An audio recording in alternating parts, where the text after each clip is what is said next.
जिसको समझ में आए जैसी वो जुबान रखते हैं वैसी। जमाना जिनको प्यार से क्या कहता है, असदुद्दीन ओवैसी। इतना ठंडा रिस्पांस आपकी तरफ से। असदुद्दीन ओवैसी जो पार्लियामेंट में खड़े होते हैं तो अकेले अपने दम पर तूफान रखने का लाने का मादा रखते हैं, जिनको आप बड़ी शिद्दत से सुनना चाहते हैं ये भी मैं जानता हूं, लेकिन रिस्पांस मुझको थोड़ा सा ऐसा आप दीजिए कि उनसे बात करने में आनंद हो। एक बार जोरदार तालियां असदुद्दीन ओवैसी के लिए। असद साहब, आज ये है टॉपिक। पहले तो बहुत स्वागत है आपका। आप ईद गुजर जाने के बाद भी व्रत रखते हैं, ये हमें पता चला। अभी भी आपका व्रत चल रहा है शव्वाल के महीने में, और ईद के बाद 6 दिन शायद आपका व्रत रहता है। तो व्रत में और इतनी मसरूफियत में आप यहाँ आए, इसके लिए आपका बड़ा शुक्रिया। भाईजान का हिंदुस्तान, इसकी बात हो रही है। तो भाईजान का हिंदुस्तान जब हम कहते हैं तो कौन सा हिंदुस्तान, संविधान वाला या सियासत वाला? पहले तो यह है कि संविधान में भाईजान का लफ्ज़ तो लिखा हुआ नहीं है, ये आपकी इजाद है, आपने इन्वेंट किया है इसको, तो ये कहना गलत है। ज़ाहिर है हिंदुस्तान के जब हम सांसद बने हैं 5वीं मर्तबा, तो हर एमपी को भारत के संविधान पर ओथ लेना पड़ता, तो मैंने अल्लाह के नाम पर ओथ लिया है। तो संविधान के तहत ही तो देश चलेगा, किसी की मनमानी से तो नहीं चलना चाहिए जो आजकल चल रहा है। लेकिन हम परंपराओं से हटकर भी कई काम कर देते हैं। फिलिस्तीन की बात भी बोल आते हैं शपथ लेते हुए। हाँ, जब तक कोई रूल नहीं बना था, मेरे फ़लस्तीन जिंदाबाद के नारे के बाद स्पीकर साहब ने एक रूल बना दिया कि अब जिस किसी को भी ओथ लेना है तो उसको ये फॉर्मेट के तहत ओथ लेना पड़ेगा। मगर उस दिन आप ये नहीं देखे कि लोग दूसरे पार्टी के लोग किस तरह ओथ ले रहे थे, क्या क्या नारे लगा रहे थे, तो उसको सब भूल गए। और आप हम पे ज़्यादा नज़र करम आप लोगों की रहती है, तो बहुत अच्छा है। तो ये भाईजान का हिंदुस्तान जब हम कहते हैं तो ये एक प्रधानमंत्री नरेंद्र मोदी का विकसित भारत, उनका विजन। भाईजान का हिंदुस्तान कैसा है उनकी निगाह में? कैसा हिंदुस्तान है, कैसा होना चाहिए? नहीं, हिंदुस्तान भारत जो है वो तो इस देश का कोई रिलीजन नहीं है। नरेंद्र मोदी की सरकार कहती है कि इस देश का एक ही रिलीजन है। आइडियोलॉजी तो होनी चाहिए कॉन्स्टिट्यूशन। बीजेपी कहती है कि हिंदुत्व हमारी आइडियोलॉजी है, हम तो उसके खिलाफ हैं। जो एक्सक्लूसिव है, इंक्लूसिव नहीं है। तो फ़र्क यही है हम में और जो आज सरकार में है, जो रूलिंग पार्टी है या जो भी है। तो आज वो लोग उसको नेशनलिज्म को आप हिंदू नेशनलिज्म बना दिए, नेशनलिज्म को आप नेशनलिज्म नहीं रख सके। तो हर चीज़ आप देख रहे हैं कि कोई जाकर ईद भी नहीं मना सकता दिल्ली के उत्तम नगर में। खून की होली खेली जाएंगी मुसलमानों से कहा गया, और दिल्ली में हुकूमत लॉ एंड ऑर्डर किसके पास है? एमएचए के पास है। तो ये फ़र्क है हम में और दूसरों में। नहीं, लेकिन उधर तो नाम में ही भारतीय जनता पार्टी है और आपकी पार्टी के नाम में मुस्लिमीन है। नहीं, मगर आप ये नहीं देखते कि अगर कोई पॉलिटिकल पार्टी बनती है तो उसको इलेक्शन कमीशन के पास लिख कर देना पड़ता है कि वो भारत के संविधान पर उनको अटूट भरोसा है। आप ये भूल जाते कि शिवसेना हो गई, एनसीपी हो गई, बीआरएस है, अकाली दल है, ऐसे कई पार्टियां हैं। मगर इलेक्शन कमीशन में पार्टी के रजिस्ट्रेशन के लिए जो फॉर्मेट है वो ये है कि भारत के संविधान पे आपको अटूट भरोसा रखना पड़ेगा। क्या आपका मतलब, जब आप बात करते हैं हिंदुस्तान की, तो आपका झुकाव मुसलमानों की तरफ ज्यादा होता है? क्योंकि परसेप्शन यही है। नहीं, भारत में मुसलमान कोई मार्स से तो नहीं आए ना। नहीं, लेकिन एक तरफ पड़ला क्यों झुका रहे? बराबरी का क्यों ना रहे? नहीं, चांद से तो नहीं आए, इसी जमीन के हैं। मैं तो कह रहा हूं कि आप और हम डीएनए कराते हैं, मेरा डीएनए आपसे ज्यादा निकलेगा भारत के लिए, बता रहा हूं आपको। आप भारत वाले जीन सीक्वेंसिंग भी देख लिए क्या? हाँ, देख लिए, करा देंगे, जेनेटिक टेस्ट करा लेंगे। तो ये जो बोलना कि भारत ये भारत का वैसा, और ये जो भारत तो सबका है ना। आज जो लोग हमको भारत से मोहब्बत सिखाने की कोशिश कर रहे हैं, वो तो सन 57 की जंग आज़ादी में कहीं पर नजर नहीं आए। आज जो हमसे पूछ रहे हैं वफादारी का सर्टिफिकेट, काला पानी की सज़ा में तो सबसे पहले अगर कोई काला पानी की सज़ा में गया तो हैदराबाद से मौलवी इस्माइल थे, सबसे पहला आदमी, वहीं पर उनकी मौत हो गई। तो ये तो अब सत्ता में रहकर आप सबसे सर्टिफिकेट का मुतालबा कर रहे हैं, तो वो अलग बात है। नहीं, पूरी दुनिया में जब भारत को एक उभरती हुई ताकत के तौर पर देखा जा रहा है, एक ग्रोइंग पावर जिसका सब एहतराम कर रहे हैं, वैसे में आप कई बार भारत के अंदर लोकतंत्र पर भी सवाल खड़े कर देते हैं, अल्पसंख्यकों की स्थिति पर भी सवाल खड़े कर देते हैं। जमीनी हकीकत क्या है? वो छवि जो भारत की दुनिया भर में बन रही है या जिसका जिक्र आप करते हैं वो? तो पहले आपका सवाल में दो पार्ट हैं। पहला पार्ट का जवाब देता हूं। अमेरिका का डिप्टी सेक्रेटरी भारत में आके बोलता है कि हम भारत को चाइना की तरह उठने नहीं देंगे। कौन है भाई गोरी चमड़ी वाला जो भारत में आकर बोलता उठने नहीं देंगे? उसके बाप का भारत है जो यहां पर आकर बोलकर चला गया और हम लोग कुछ बोल नहीं सके उसके बारे में। हम भीख मांग रहे हैं अमेरिका से कि हमको 30 दिन का वेवर दे दो, हम ऑयल खरीदेंगे। ये भारत है जिसकी आप बात कर रहे हैं। ईरान में गड़बड़ हो गई तो आपने कह दिया कि ठीक है अब आप खरीद लो रशिया से ऑयल। कौन है भाई वो बोलने वाला हमको हम रशिया से ऑयल खरीद लें? आप बताइए कि कहाँ गया हमारी गीरत, हमारा हमियत, कहाँ गई सब चीजें? ये इस पर कोई ने कुछ नहीं बोलता। हम पांच दिन के बाद ईरान पे हमला हुआ, 5 दिन के बाद हम लोग जाकर कंडोलेंस देते हैं। आज हम ईरान से बोल रहे हैं कि भाई हमारे 2 शिप 3 शिप छोड़ दो। पाकिस्तान, बांग्लादेश, जापान, चाइना को तो डायरेक्ट उनके कश्ती निकल जा रही है, हमारी नहीं निकल रही है। शायद होगा एक 4-5 दिन के अंदर। ट्रंप हमको बोल दिया 2018 में ईरान से ऑयल मत लो। आपको मालूम यूको बैंक में 60,000 करोड़ हमने जमा करवाए थे। ईरान से हम ऑयल ले रहे थे और ईरान यहां से पैसों को लेकर नहीं जा रहा था, यहां से सामान खरीदकर भारत से लेकर जा रहा था। आज हम वो भी नहीं, हमने ट्रंप बोला गोरी चमड़ी वाला कि हम, ट्रंप ने कह दिया कि आप मत खरीदो रशिया से, हम नहीं खरीदेंगे। ट्रंप ने कह दिया खरीद लो, हम खरीद लेंगे। नुकसान किसको हो रहा है? आज आप देख लीजिए, आज हम बासमती चावल हमारा पोर्ट में अटका हुआ है। फ्रूट जो जाते थे रमजान में गल्फ को, वो नहीं जा पा रहे हैं। आज हमारी कश्तियों को अफ्रीका से जाना पड़ रहा है, इंश्योरेंस उनका बढ़ गया है। तो फिर आप बताइए फिर कैसे होगा ये? और दूसरी बात, आप आपका सवाल का दूसरा हिस्सा, मेरे को एक बात बताइए, उत्तम नगर में क्या मुसलमानों को ईद मनाने के लिए हाईकोर्ट जाना पड़ता है? उत्तम नगर में आप घटनाओं का सामान्यीकरण नहीं करते? सुन तो लीजिए, अरे सुन तो लीजिए। दूसरी बात, आपने बात की वहां पर कश्ती में बच्चों ने रोजा खोला। एक वीडियो तो दिखा दीजिए टीवी 9 पर कि उन्होंने हड्डी डाली है पानी में। और कौन सा कानून है जो कहता है कि खाना नहीं खाना? और जो पूरा सूरज आकर गंगा में गिर रहा है उस पर आपके मजहबी जज्बात को तकलीफ नहीं होती? अच्छा, मेरे मजहबी जज्बात क्या होगा? मैं भी रोजा रहता हूं, क्या मैं कह रहा हूं कि सबसे कुछ खाना मत खाओ, कुछ पानी मत पियो, क्योंकि मेरी आस्था है? मैं तो ये नहीं कह रहा हूं ना किसी से। नहीं, लेकिन आपने पहले दो चीजों को, नहीं सुनिए, आपको तो पहले बोलना नहीं चाहिए था कि मैं ये सब कर रहा हूं, पर आपने बोल दिया। मगर मैं आपसे ये तो नहीं कह सकता ना कि सर आप जब तक आप मेरे सामने पानी मत पीजिए। ये कौन सा ऐसा माहौल बना दिया जा रहा है कि आपकी आस्था इंपॉर्टेंट है, मेरी नहीं है? नहीं, आपने 2 चीजें। अच्छा, और एक चीज सुन लीजिए, ये कौन सा पुलिस का इंस्पेक्टर है जो कहता है कि जिसको ईरान जाना ईरान चले जाओ? सुप्रीम कोर्ट के जज ने कहा कि उनकी बेटी की दोस्त मुसलमान थी, उसको घर नहीं मिलता है।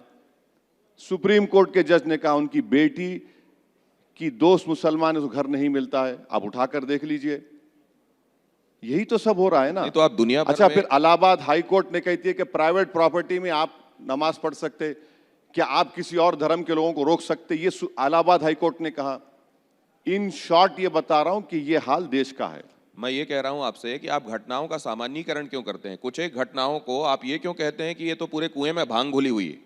कुछ एक घटनाओं के आधार पर आप ये कह सकते हैं क्या? आप देखिए बाकी जगहों पर मुसलमानों की स्थिति देखिए, भारत में उनकी स्थिति देखिए कि आपको ये फर्क समझ में नहीं आता? नहीं, क्या मैं क्या कोई किराएदार हूं यहाँ पे?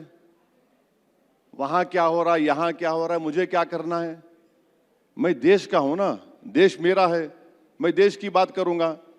आप मुझे क्यों ले जाकर मिलाते दूसरी जगहों से? मेरे अब्बा दादा तो वहां से नहीं आए। लॉ एंड ऑर्डर वाली सिचुएशंस में भी वो जो हिंदुओं से जुड़े हुए मसले होते हैं उनमें आप उतने मुखर नहीं होते हैं। आप उन मुद्दों को जरूर पकड़ लेते हैं जहां पर आपको ये लगने लगता है। अब जैसे आप उत्तम नगर की घटना का जिक्र कर रहे हैं, आप गंगा में हड्डी फेंके जाने के संदर्भ में भी उसका जिक्र भी इस तरीके से कर रहे हैं। आपको वो बात बुरी नहीं लगी? आपको ये नहीं लगा कि इतने सारे हिंदू उससे आहत होंगे? सुनिए, एक वीडियो नहीं है उन बच्चों ने गोश्त खाकर हड्डी फेंकी, ये कहानी बनाकर डाल दी गई। नहीं तो फिर आप ये भी कह रहे हैं कि अगर ऐसा किया है तो गलत क्या किया है? दूसरी बात, तो गंदे नाले आके मिल रहे हैं। नहीं, दूसरी बात, कौन सा कानून है बताइए? आप संविधान की बात कर रहे हैं ना, कौन सा कानून है कि गोश्त नहीं खाना वहां पर? कौन सा कानून है बताइए आप? भावनाओं को आहत करने वाला कानून है? नहीं, धार्मिक भावनाओं को आहत करने वाला कानून है? बिल्कुल नहीं, देश भावनाओं से नहीं चलता। आप अपने आप को कॉन्ट्रडिक्ट कर दिए। ये तो कानून है। अरे आप धार्मिक भावनाएं किसी की आहत नहीं कर सकते। गंगा जी, गंगा माँ हिंदुस्तान के लिए, भारत के लिए, हिंदुओं के लिए, सनातनियों के लिए क्या है, ये आपको बताने की जरूरत है असद भाई? बताने की जरूरत नहीं है, मगर देश कैसे चलेगा? देश कैसे चलेगा? मेरी भावना क्या क्या होगा? रमजान के 30 दिन में रोजा था तो शराब की दुकानें बंद नहीं की आप। तो आप ये कह रहे हैं कि अगर हड्डी फेंकी भी गई तो सही किया गया? सुनिए एक मिनट, क्यों शराब की दुकान आपने बंद नहीं की? क्योंकि शाम में 7 बजे आपको पीना है, वरना नहीं पिए तो आपका मूड आउट हो जाता है। क्या मैंने कहा कि शराब की दुकानें बंद कर दो? तो आप ये कह रहे हैं कि जो रोजेदार हैं उनमें इतना संयम नहीं है कि दुकान खुली होगी तो जाके नहीं लेंगे, नहीं पिएंगे? नहीं, चीख मत मारिए, चीख मत मारिए, आराम से बात करिए, सुनने तैयार हूं। ब्लड प्रेशर बढ़ जाएगा, पानी पी सकते, पीजिए आप, सुन तो लीजिए। वो बच्चों ने कौन सा कानून का उल्लंघन किया? और आपने एफआईआर में उनको बाद में लिख दिया लाइफ जैकेट पहने हुए हैं, कश्ती आपकी है, लाइफ जैकेट मुझे दे रहे हैं। आपने कहा कि उन्होंने उस कश्ती का वो कर लिया, बगैर जबरन लेकर चले गए। संभल का एक मामूली इंस्पेक्टर बोलता है, इलाहाबाद के हाईकोर्ट के जज ये कहते हैं। आप देश को संविधान से चलाइए। नहीं, अब मैं दूसरी बात आपसे जानना चाहता हूं। आप दो बातें इसमें कह रहे हैं। एक तो कह रहे हैं कोई वीडियो नहीं है, उन्होंने ऐसा नहीं किया। नहीं किया। दूसरे आप ये कह रहे हैं कि अगर ऐसा हो भी गया तो क्या ऐसा हो गया कि उसमें इतना हाय तौबा होनी चाहिए, आप ये कह रहे हैं? मेरी एक बात सुनिए, आप सनातनियों की बात कर रहे हैं, पूरा सूरज गिरता है गंगा के अंदर, बड़ी बड़ी क्रूज चलती हैं, उसका गंदगी गंगा में गिरती है, उसकी आपको फिक्र नहीं है। कोविड के जमाने में लाशें तीर रही थी, जब इंसानियत कहां गई? आप इन दोनों घटनाओं की आप तुलना कर रहे हैं। असद भाई एक चीज आपके सामने मैं रख रहा हूं। मेरी माँ मान लीजिए कहीं बैठी हुई हैं और मैं अपने पैरों को वहां से मान लीजिए निकाल रहा हूं, उनको मेरा पैर लग गया, मैंने उनके पैर छू लिए वापस। एक होता है मैं उनसे ये कहूं कि मेरे पैर तो तुमको आते जाते लगते रहते हैं, तो कोई बात नहीं है, फिर पैर लग गया। ये जो आप कह रहे हैं गंगा में हड्डी वाली बात कि वहां सीवेज गिरता है, ये गिरता है या हड्डी विसर्जित की जाती है, ये कहीं हो जाता है, बात अलग है, लेकिन मैं खा के फेंकूंगा, ये तो जानबूझ के किया गया अपमान हुआ ना? देखिए, जानबूझकर किया नहीं। देखिए, आप रूल बनाइए, आप रूल बनाइए। और अगर कोई अपनी माँ को पैर लगाता है तो हम तो माँ को पैर लगाना दूर की बात, हम तो अपनी माँ की तरफ पैर भी नहीं करते हैं। बिल्कुल, हमारे लिए गंगा जी वही है। सुनिए दूसरी बात, देश हमारे लिए भगवान नहीं है, देश की पूजा नहीं करते हम मुसलमान हैं। आर्टिकल 25 पढ़िए उठा के, प्रियम्बल पढ़िए आर्टिकल देश के संविधान का, लिबर्टी, इक्वालिटी, जस्टिस की बात करता है। इस देश में कई ऐसे लोग हैं जो किसी भगवान को नहीं मानते, अल्लाह को नहीं मानते, उनको क्या बोलेंगे आप? इसीलिए कह रहा हूं कि देखिए, मैं आस्तिकता नास्तिकता की बात नहीं कर रहा हूं असद भाई साहब, मैं ये कह रहा हूं आप अगर किसी को बहुत मानते हैं तो मेरा भी ये फर्ज है आपको मानने के लिए कि मैं उसको भी एहतराम दूं, उसको भी मानूं। कौन सा माने आप? हमने क्या नहीं माना? कौन सा? हिंदुस्तान ने क्या नहीं माना? आपने एहसान किया।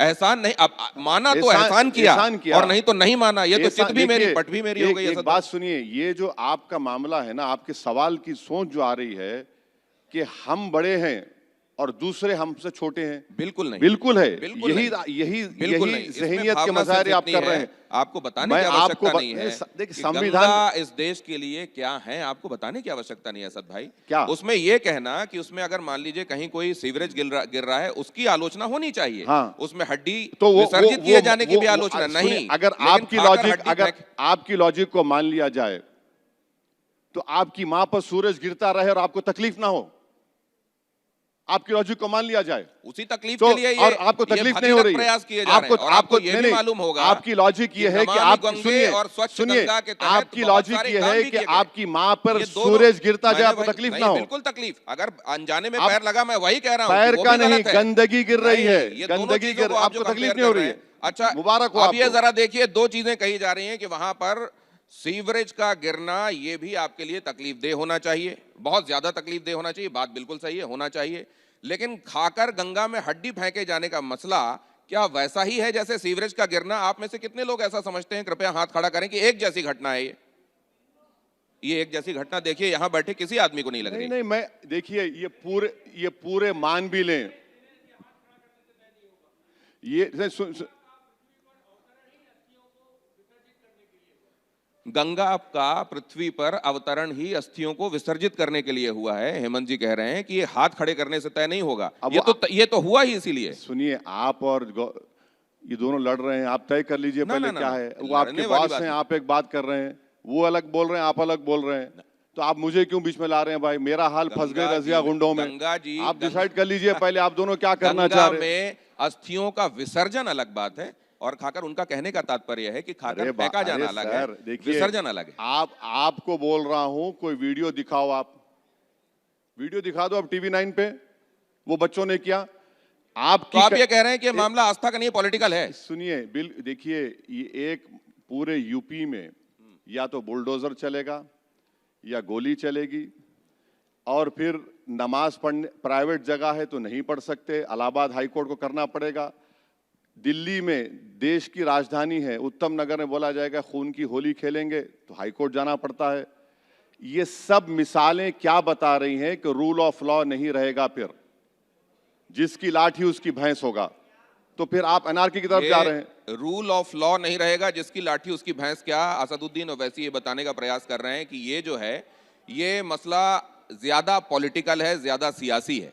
लेकिन अगर ऐसा है तो फिर जिन घटनाओं का वो जिक्र करते हैं, उनका सामान्यीकरण वो क्यों करते हैं? जैसे कुछ एक उदाहरण वो दे रहे हैं, क्या उनका सामान्यीकरण हो रहा है? अब इसको और ज्यादा ना लेते हुए, यहां मुझको लगता है कि उनकी बातों से आपको सवालों के जवाब मिल गए होंगे। नहीं, अभी मैं लूंगा, अभी आप बैठ जाइए प्लीज, कृपया शांति बनाए रखिए। एक चीज बड़ी अच्छी लग रही है कि आप सब इन्वॉल्व हो रहे हैं, और किसी सेशन की सार्थकता इसी में होती है कि लोग भी उसमें इन्वॉल्व हों।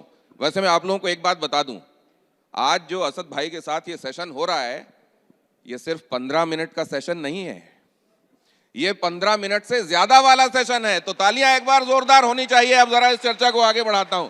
देखिए 15 मिनट सुन के उनके चेहरे पर कैसी मुस्कुराहट है। वैसे लोग ये कहते हैं असद भाई कि आपसे अगर टाइम पूछा जाए ना, और 9:30 बजे हो, तो आप ये नहीं कहेंगे कि 9:30 बजे, आप कहेंगे 9:15, उसके बाद और 15 मिनट।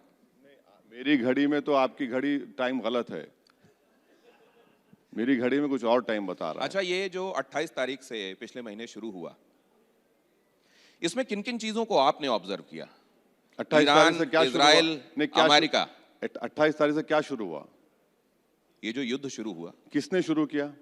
आप बताइए, आपने क्या ऑब्जर्व किया? मैंने आपसे क्या पूछा, आपने क्या ऑब्जर्व किया? अरे एंकर अब आप मेरे यहाँ सामान्य ज्ञान का परीक्षण करने लगे। एंकर हैं आप, एंकर हैं। आपने युद्ध किसने शुरू किया? अमेरिका इजराइल ने शुरू किया, खत्म हो गया। जब अमेरिका इजराइल युद्ध शुरू किया, उसका नुकसान भारत को नहीं हो रहा है? कितना नुकसान हो रहा है भारत को, देखिए आप। यूरिया की कमी आ गई, फिर हमारे पास अब गैस की कमी आ गई, कमर्शियल गैस तो बंद हो गया। तीसरा, हमने 11 साल में जो स्ट्रेटेजिक पेट्रोलियम रिजर्व्स बनाना था, हमने नहीं बनाया। हमारा पूरा तेल आता है यही स्ट्रेट ऑफ हॉर्मुज से, गैस आती है वहीं से। एक बात बताइए, मैं मुकम्मल प्रधानमंत्री की जगह आप होते तो क्या करते इन परिस्थितियों में? देखिए, प्रधानमंत्री आपके लिए, सबसे बड़ी गलती प्रधानमंत्री ने की जो इजराइल गए। अमेरिका के 2 एयरक्राफ्ट कैरियर आ गए हैं। प्रधानमंत्री को नहीं जाना चाहिए था, खैर वो चले गए। नेतन्याहू को आना था, नहीं आया। प्रधानमंत्री को, जब प्रधानमंत्री गए वहां पर उनको मालूम था कि हमला होने वाला है। अगर ये आप कैसे कह सकते हैं? सुन तो लीजिए। ये आप अज्यूम करके चल रहे हैं। देखिए, आप मुझे बोलने देंगे ना? नहीं, आपको पसंद ना मैं हो तो तो आपसे आप जानना चाहता हूं कि आप आप ये दमदारी से कैसे कह सकते हैं उनको पता था? सुन तो लीजिए, इतनी बेचैन क्यों हो जाती है? प्रधानमंत्री के बारे में कुछ बोले तो आपको नौकरी, आपकी लगता है कि वल्नरेबल हो गई। मैं तो सिर्फ ये जानना चाहता हूं कि सुनिए असद भाई क्या समाधान देना चाहते हैं। सुन तो लीजिए। वो क्रिटिसाइज तो करते हैं प्रधानमंत्री को, लेकिन उनकी निगाह में समाधान क्या है ये जानना सुन चाहता तो लीजिए ना। अरे आप सबको बोलिए, मोदी को मत बोलिए, ये तो नहीं चलेगा ना। आपने जनवरी में आपने नोटिस दिया कि ईरान में जितने भारत के लोग हैं आ जाइए। क्यों दिया आपने? क्योंकि आपको मालूम था कि अमेरिका वहां पे हमला करेगा। अब हो क्या रहा है? हमला तो हो गया। 5 दिन लगे हमको कंडोलेंस देने के लिए।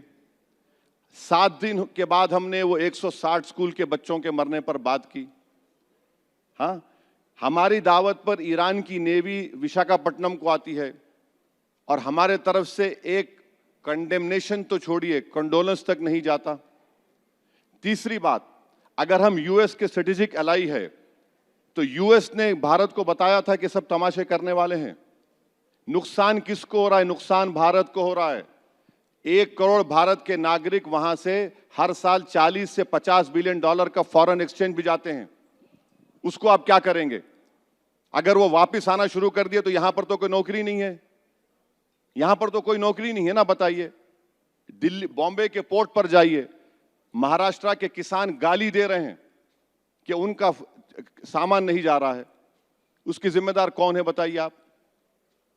यही तो हम कह रहे हैं कि ये जो हमला इजराइल ने, नेतन्याहू ने किया ईरान के ऊपर, हम 5 दिन क्यों खामोश बैठे? हम 5 दिन इसलिए खामोश बैठे कि हम उम्मीद कर रहे थे कि 5 दिन में इनका सफाया हो जाएगा। नहीं हुआ उनका सफाया। वो लोग मरने को तैयार हैं, वो कर रहे हैं काम। अब स्ट्रेट ऑफ हॉर्मुज में, सुनिए, स्ट्रेट ऑफ हॉर्मुज से चाइना और जापान के कश्तियां बराबर आ रही हैं। हमारी इंस्टॉलमेंट पे 2-2, 3-3 आ रही हैं। 3 कश्तियां आई तो आपने टीवी पर ओ जिंदाबाद के नारे लगाए। वो 3 कश्तियों में गैस तो सिर्फ 1.5 दिन की थी। 11 साल में नरेंद्र मोदी की सरकार ने गैस का कोई स्ट्रेटेजिक रिजर्व बनाया नहीं। असद सर, पेट्रोल का सुनिए, पेट्रोल का, क्रूड ऑयल का कितना है? क्रूड ऑयल का आईईए बोलता है 90 डेज। प्रधानमंत्री का कल का स्टेटमेंट देख लीजिए, 5 दिन का है सिर्फ हमारे पास रिजर्व। तो ये जंग से नुकसान तो भारत को ज्यादा हो रहा है, हमारी इकोनॉमी मुतासिर हो रही है। अगर $1 बढ़ता है, कितना करंट अकाउंट डेफिसिट बढ़ेगा बताइए? अब आज क्रूड ऑयल की कीमत क्या है? तो मैंने आपसे ये जानना चाहा था भाई, देश के प्रधानमंत्री इन सब बातों को गौर कर लेते और वो इजराइल को नहीं जाते। अच्छा, अब तक देश के प्रधानमंत्री अब मैं आपसे कुछ नहीं आपकी मुझे सुन ये इजराइल ने ऑन रिकॉर्ड का, सर आप बात कीजिएगा, पूरी बात कीजिएगा।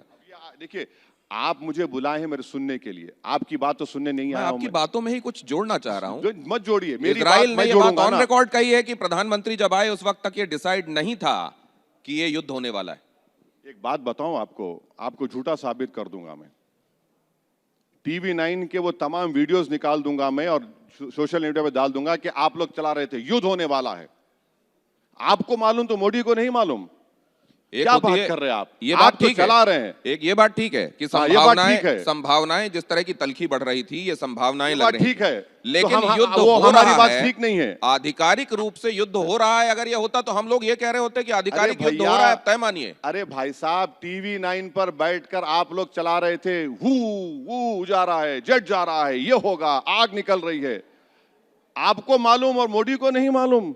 हम तो समझ रहे थे कि मोदी ने आपको ही बताया कि जंग होने वाली है। तो अब मैं आपसे, चलिए मुस्कुरा तो दिया आप। नहीं, मैं मुस्कुरा भी दिया और ये भी जानना चाह रहा हूं असद भाई कि आपने देखा ये जो जंग हुई, इसमें जंग चल रही है अभी। हाँ, और अफसोस की बात यह है कि पाकिस्तान में बैठकर उसकी जंगबंदी की बात हो रही है। अब उस पर नहीं बोलेंगे आप। मुनीर से बात कर रहे हैं, विश्व गुरु हम हैं ना। बताइए अब आप इस पे क्या बोलेंगे आप? ब्रिक्स के होस्ट हम हैं। तो आप कह रहे हैं कि पाकिस्तान विश्वगुरु है? ब्रिक्स के होस्ट हम हैं, ब्रिक्स के होस्ट। ब्रिक्स का समिट यहां पर होने वाला है। हम पर भी एक जिम्मेदारी थी। ये बेहतरीन रोल था कि नरेंद्र मोदी की सरकार प्रोएक्टिव रोल अपनाती इस जंग को रोकने के लिए। अब हम कहां हो गए? हम तो इजराइल के खाने में बट के रह गए। अब एक सवाल मेरा आपसे ये कि बहुत सारे लोग ये भी कहते हैं कि इस्लाम जिसका उदय अरब से, इस्लाम का जहां से उसका उदय हुआ, हाँ, अरब की वो धरती, हाँ, अरब के देश इस समय इजराइल की तरफ या अमेरिका की तरफ खड़े हुए दिखाई दे रहे हैं और यहां असदुद्दीन ओवैसी फिलिस्तीन के संदर्भ में आवाजें बुलंद करते हैं। इसको आप कैसे देखते हैं? देखिए, इस्लाम किसी की जागीर नहीं है। इस्लाम किसी अरब ममालिक की जागीर नहीं है। इस्लाम एक दीन है, वे ऑफ लाइफ है, फितरत है, दीन फितरत है। और सच्चाई यह है कि फ़लस्तीन के लिए मुसलमान इसलिए तड़पता है क्योंकि वो मुसलमानों के लिए तीसरी सबसे अहम इबादत गाह है, मस्जिद अक्सा, बैतुल मुक़द्दस। और हमारा मानना यह है कि हम लोग जब दुनिया में दोबारा उठाए जाएंगे मरने के बाद, हमारा जो हिसाब किताब होगा, हम जब प्रॉफिट मोहम्मद सल्लल्लाहु अलैहि वसल्लम ठहरेंगे, वही जगह रहेगी। वो जगह इसलिए भी हमारे लिए मुक़द्दस है क्योंकि वहां पर हमारे प्रॉफिट ने वहां से सफर किया आसमानों को और अल्लाह सुब्हाना व तआला से वहां पर गए, मुलाकात की। इसलिए है। अब वो नहीं कर रहे हैं, ये नहीं कर रहे हैं। अच्छा, एक बात सुनिए, अजरबैजान को हमने गाली दी थी ऑपरेशन सिंदूर में, राइटफुली गाली दी थी। अब हम अजरबैजान से कह रहे हैं भाई साहब थोड़ा ले लीजिए और ला लीजिए हमारे पास। ये आपकी नीति है। बताइए इस पे क्या बोलेंगे आप? कल प्रधानमंत्री यहां पर थे जब हमारे सत्रों का उद्घाटन हो रहा था और उन्होंने ये कहा कि हम किसके साथ हैं, अगर दुनिया ये जानना चाहती है तो हम ये बता दें कि हम भारत के साथ हैं। भारत का हित जिसमें होगा हम वो करेंगे। नहीं है। तो अभी आप जब बाकी देशों की बात कर रहे हैं, आप नहीं, देश के भारत का हित जिसमें समझ में आ रहा है वो कदम उठाए जा रहे हैं। देखिए, भारत का अगर साथ देखते आप तो आपका क्रूड ऑयल कहां 60% कहां से आ रहा है? 90% गैस कहां से आ रही है? आप लोग, हम लोग यहां बैठकर आराम से बातें कर रही हैं। जो ठेला, जो एक बंडी पर जो आदमी अपना काम कारोबार करता है, जो फैक्ट्री में उसको एलएनजी की जरूरत है, उसको नहीं मिल रही एलएनजी, उससे पूछिए जाकर आप। जो कमर्शियल सिलेंडर जिसको चाहिए उनको नहीं मिल रहा है।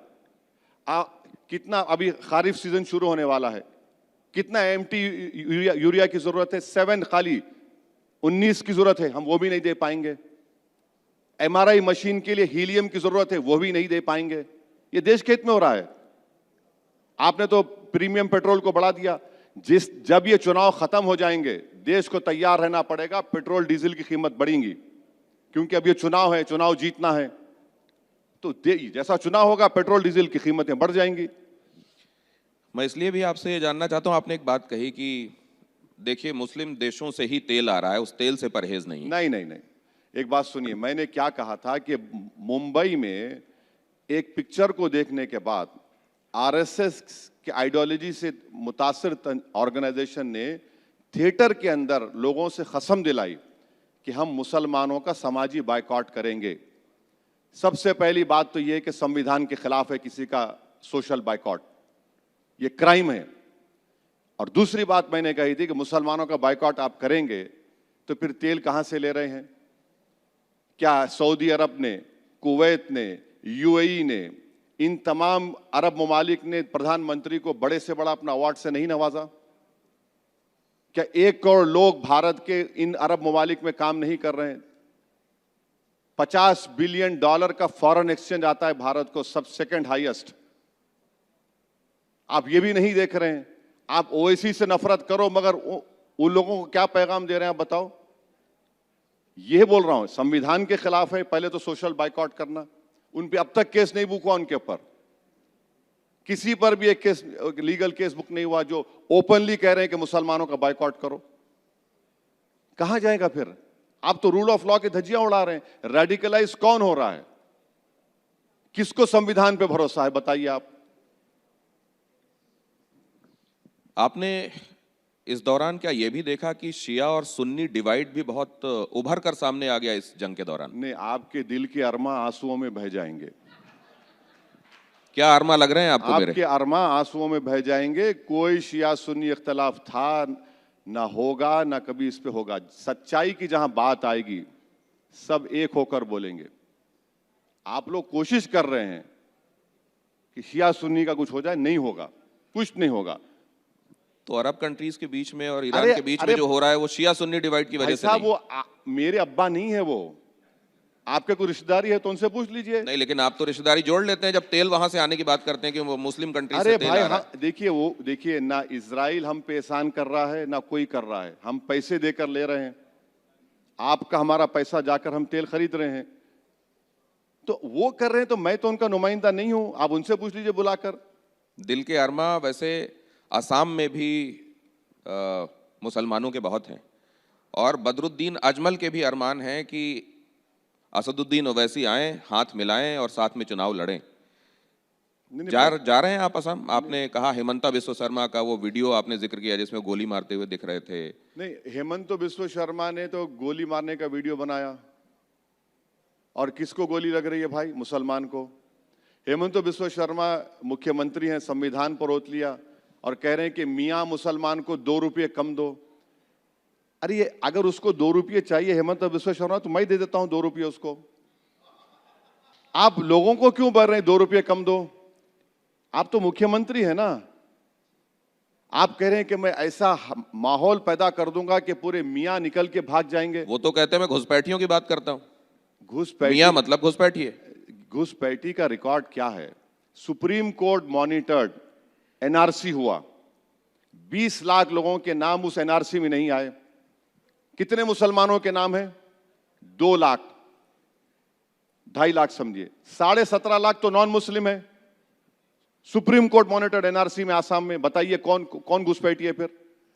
उन नॉन मुस्लिम्स को आप कह रहे हैं कि हम आपको सिटीजनशिप दे देंगे CAA में, और जो मुसलमान है उनसे कह रहे हैं कि नहीं, तुमको डॉक्यूमेंट लाके दिखाना पड़ेगा।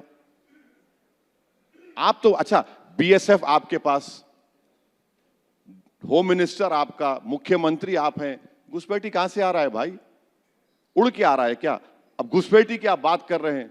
मिजोरम का CM कहता है असेंबली में खड़े होकर कि 2000 फॉरेनर्स मिजोरम आकर म्यांमार में चले गए। ये वैन डाइक किसकी औलाद है? अमेरिका का एजेंट है। ड्रोन ला रहा है भारत में।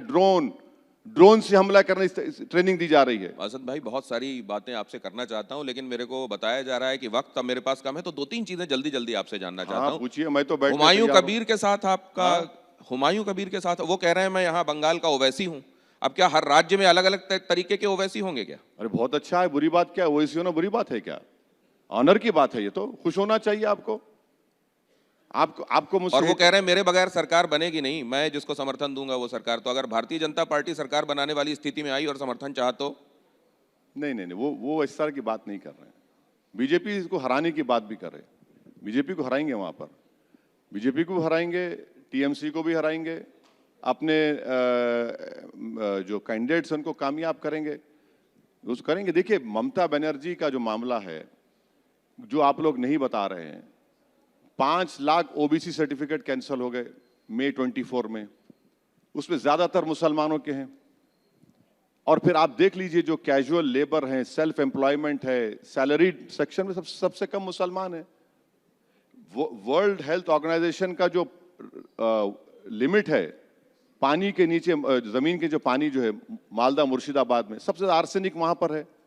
मैं देखा हूं वहां के महिलाओं की उंगलियां, आप देखें, निशान देखें, बीड़िया बना बना कर वो लोग परेशान है। तो कुछ हुआ नहीं। ये लोग सिर्फ ठेकेदारी करते हैं।